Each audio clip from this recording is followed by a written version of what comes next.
બંધ મકાનને નિશાન બનાવી ચોરી કરતી ચીખલીગર ગેંગના રીઢાને રાંદેર પોલીસે બાતમીના આધારે વડોદરા ખાતેથી ઝડપી પાડ્યો હતો.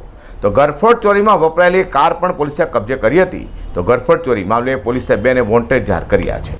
સુરતમાં છેલ્લા ઘણા સમયથી ચોરી સહિતની ઘટનાઓ ખૂબ જ વધી રહી છે, ત્યારે રાંદેર પોલીસ મથકની હદમાં બંધ મકાનમાં થયેલી ચોરી મામલે પોલીસે તપાસ હાથ ધરી એક રીઢા ચીખલીગરને ઝડપી પાડ્યો છે.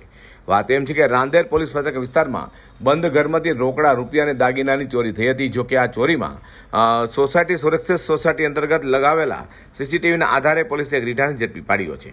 સીસીટીવીમાં કારમાં આવેલા રીઢા ઓકે થતાં તપાસ હાથ ધરી રાંદેર પોલીસે વડોદરા ખાતેથી ચીખલીગર ગેંગના રજીશ ઉર્ફે મદનસિંહ દુધાણીને ઝડપી પાડ્યો છે.